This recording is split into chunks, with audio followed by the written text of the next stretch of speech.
Tonight, much needed facility. A drug treatment center breaks ground in Coopee. Alert dropped. The evacuation alert near Kelly Lake is rescinded. And desperate, the MLA for Peace River South points the finger at the BC Conservatives.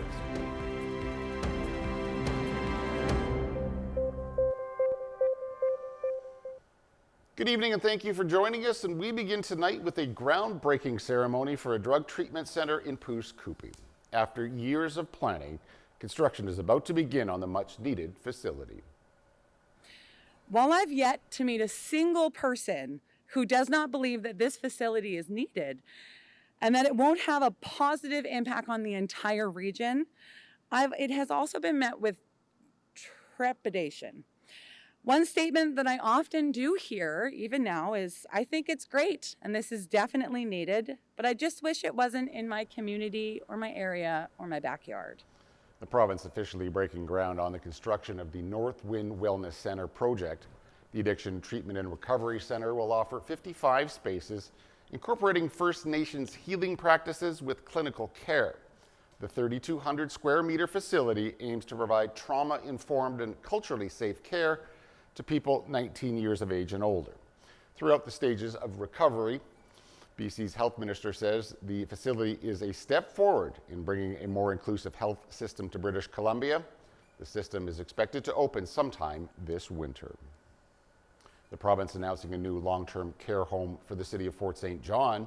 The Minister of Infrastructure announcing the facility will be built with private single bedrooms and bathrooms, social and recreational spaces. The project features 84 new beds and a 30-space adult day program. Bowen Moss says the business case for the facility has been approved. Now the procurement process is now underway.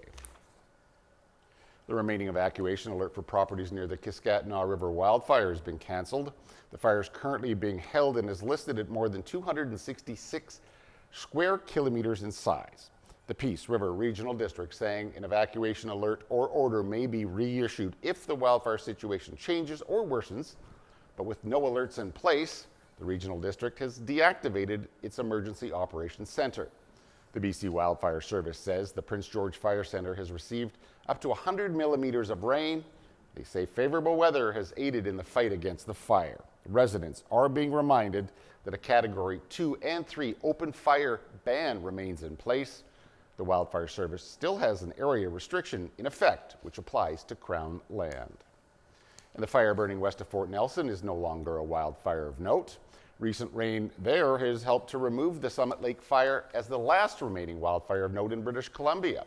The blaze is still labeled as burning out of control, however. Two other wildfires of note, the Kiskatinaw River wildfire and the Pocket Knife Creek wildfire, were also taken off that list this week. The BC Wildfire Service says the wildfire of note status means that the fires are highly visible or a threat to communities. The evacuation order for the fire was also rescinded earlier this week. An alert remains in effect for the Tetsa River area. The highway is open to traffic. The fire has grown to over 81,000 hectares in size. The area in northeast BC has repeated years of drought, and the most recent drought map puts the level at 3 on a scale of 5, which means conditions are still severely dry. There are about 80 fires currently burning in BC, most of which are here in the northeast. More than 80% are believed to have been caused by lightning. The little-known agency tasked with overseeing BC's forest industry is urging the province to consider compensating logging companies to help minimize the risk of wildfires near communities. Penny Daflos has the details. It's one of BC's earliest industries, and now BC's independent forestry watchdog says changes to some logging practices could help reduce wildfires near communities. It affects everybody in BC, this kind of risk that we have. The Forest Practices Board spent 2 years scrutinizing tree harvesting in 3 areas of the province. They found a catch-22. Piling and burning branches and other tree debris could reduce wildfire risk, but companies are only allowed to burn slash piles when smoke won't impact nearby residents. Some piles can sit for years, adding to the risk. We need the public to support this kind of good burning and getting rid of that material. We know that industry operating in the zone is one of the best ways to reduce the hazard around the community. It's a public safety matter, so industry is keen to be part of the solution, but at the same time, we we can't do it in a way that endangers companies' financial health. British Columbia's forest industry is facing big challenges right now, namely planned increases to softwood lumber duties and an investigation into forest products from the U.S. Operators point out provincial regulations aren't helping their situation. They say paying companies to prioritize reducing wildfire risk could be an option. We think that we can do things in a way that is taking care of the environment, that is balancing social objectives. So that includes First Nation reconciliation and forest fire management. And it's economic, that allows the forest industry to continue to provide high paying jobs. The solution comes from collaboration. The Ministry of Forests tells CTV News they're reviewing the report and that they have some new initiatives that may address the recommendations. A final note, more than 1 million British Columbians live in communities facing high or extreme wildfire risk. Penny Daflos, CTV News, Vancouver. And a Vancouver Island company has reached a deal with the province to help the BC Wildfire Service with night vision operations. Coulson Aviation was awarded a 70-day contract by the Wildfire Service to supply fire crews with a heli tanker equipment for night vision operations. The addition of the night vision firefighting capabilities ensures the BC's wildfire combat strategy will include the ability to respond to growing fires around the clock. After helping California fight their wildfires in January, the partnership with the province marks the first time Coulson will conduct live fire night vision aerial firefighting missions. And while all the recent rain has been good news for firefighters, it's also led the province to issue a high stream flow advisory for much of the Peace region. BC's River Forecast Centre has issued the advisory for several rivers in anticipation of more rain throughout the Peace region. The centre says the advisory covers Hudson's Hope, Chetwynd, Tumbler Ridge, Dawson Creek, Fort St. John, and the surrounding areas. It says the rain expected through the weekend will cause rivers to rapidly rise. No major flooding is expected. However, minor flooding in low-lying areas is possible. The MLA for Peace River North is denying allegations of blackmail from the leader of the BC Conservatives. Jordan Keeley says allegations of blackmail made in an internal memo from John Rustad are false. Keeley adds allegations of political misconduct made against him and others in the letter are an act of desperation by Rustad. Keeley is accusing Rustad of losing control of his party. The MLA was elected as a Conservative but left the party to sit as an independent. Keeley says he welcomes a police investigation that's now been requested by the NDP. While he remains focused on serving his constituents, Keeley believes there's mounting evidence that the party's annual general meeting was marred by misconduct. It points to a broader issue in BC, making note of the problematic rise in repeat violent offenders. Now, the Ministry of Public Safety announcing new supports for public officers throughout BC. The province's Special Investigation and Targeted Enforcement Program will get a $6 million boost, bringing its total funding to $17 million. Launched back in 2023, the centralized program was designed to expand interdepartment police capacity when targeting repeat violent offenders. But while police can bring suspects into custody, it's up to the courts to decide if they remain behind bars while awaiting trial. The program has supported 128 police operations in 29 communities across British Columbia.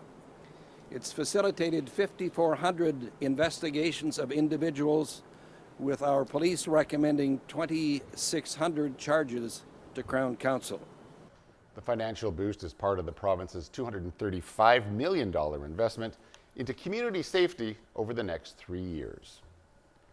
Developing news in Alberta, where RCMP say a second person has died after a rock slide in Banff National Park yesterday.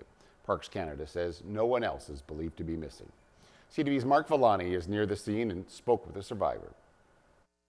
I'm standing here in Lake Louise, just a short distance away from Bow Glacier Falls Trail, where a deadly rock slide occurred just on Thursday afternoon in Banff National Park. Now, this was a very devastating scene. We're now confirming from RCMP and Parks Canada 2 people that have been killed, 3 others that are injured. And It launched a very comprehensive search and rescue effort, helicopters involved, several ambulances lining the road.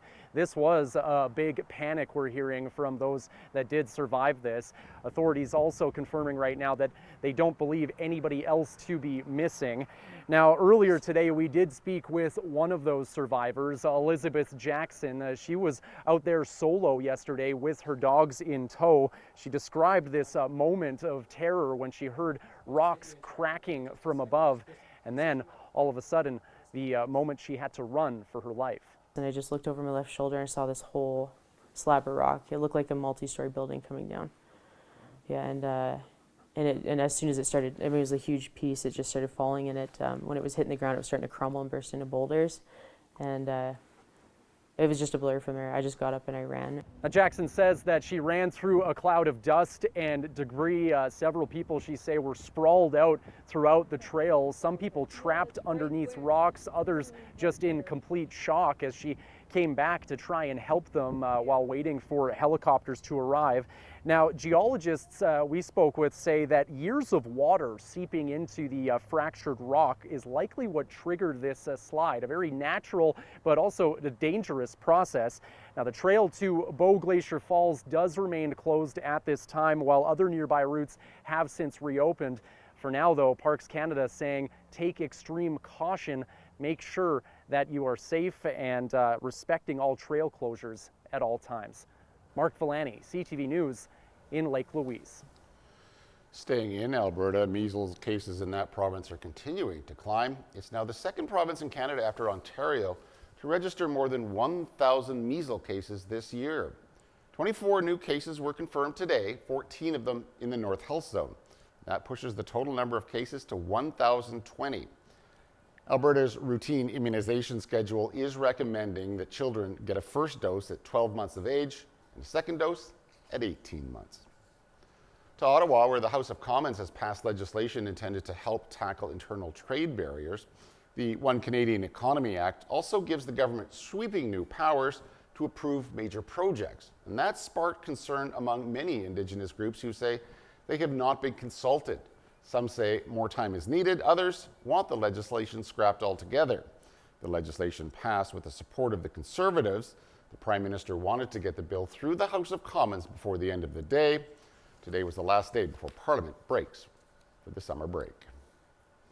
A date has been set for the Conservative Party's National Convention. The three-day event is scheduled to begin on January the 29th in Calgary. The convention will include a secret ballot vote by members of Pierre Poilievre's leadership. Such reviews happen automatically when the party loses a federal election. Poilievre will need to secure the support of more than half of voters in order to stay on as the party leader. He'll likely be back in Parliament by January, following a by-election this summer in an Alberta riding that is considered to be a Conservative stronghold. Federal legislation banning replacement workers during times of legal strike or lockouts comes into effect today, and that means the courier giant DHL will now be forced to halt parcel delivery. Some 2,000 unionized employees were locked out by their employer earlier this month after they refused its offer. The union says its members were forced to respond with strike action, and with two sides still at an impasse, DHL Express Canada says it will now shut down operations across the country, which is expected to add to the turmoil in the parcel industry amid the ongoing Canada Post labor dispute. And a strike has also been averted after Via Rail reached tentative agreement with workers. The union says the tentative deal includes wage increases, job security, and improved working conditions. The ratification vote will take place in the coming weeks. Sunday was the deadline for the deal to be reached. The new Canada Strong Pass is available today. From now until September, the pass gives free admission to all national parks, historic sites, and marine conservation areas. Camping fees are also discounted. National museums are also free for children under 17, half price for those 18 to 24. Via Rail travel is free for kids under 17 when traveling with an adult, and 18 to 24-year-olds get a discount. The pass is available to everyone, Canadians or visitors. There's no physical or virtual pass, just show up to participating locations. For more information, you can visit canada.ca. Well, turning now to the conflict between Israel and Iran. There were more tense talks today between European and Iranian officials, and now Donald Trump says he could make a decision anytime in the next 2 weeks over U.S. military action in Iran. Heather Wright on the talks and the attacks from both sides. Sirens sound over Jerusalem as Iran and Israel trade fresh attacks for the 8th consecutive day, as diplomatic efforts to contain the conflict took place in Geneva. Mr. Minister, how are you, sir? Iran's foreign minister met with top diplomats from Britain, France, and Germany today, a meeting that ended with no signs of a breakthrough. Asked about it, U.S. President Donald Trump said it will be the Americans, not the Europeans, that solve this conflict, though he seemed to reject Iran's demand for Israel to halt its airstrikes in order for talks to resume. I think it's very hard to make that request right now. If somebody's winning, it's a little bit harder to do than if somebody's losing. Trump says he will decide within the next 2 weeks whether the United States will join this conflict and provide Israel with the bunker-busting bomb it needs to hit Iran's nuclear site Fordo, which is buried deep in a mountain. If they launch that bunker buster, now we got United States, in a war with Israel, fighting against a power that called Iran that wants to have a nuclear capability. It could then potentially draw in Russia. It could, raise the dander of China. So, this would change the political calculus tremendously, and I don't think anybody wants that to happen. Global Affairs Canada says it's organizing flights in neighboring countries, urging Canadians in Israel and Iran to head to Jordan, Turkey, and Armenia. Hi, Hossein. Hossein Hodabash is among the many trying to leave Iran. He's not Canadian, but has lived in Toronto since 2019 and has a valid work permit. He was in Iran to visit his sick mum, but when he tried to leave, he discovered his temporary resident visa is expired, and he can't get back into Canada until a new one arrives. When the war happened, it was just a nightmare. I don't know about the future. I have no idea what's going to happen. Airspace above both Israel and Iran is closed, and while Canada has an embassy in Israel, it has had no diplomatic ties with Iran since 2012, further complicating efforts to get Canadians out of the country. Heather Wright, CTV News, Toronto. All right, please do stay tuned. I'll be right back after the break with a look at weekend weather.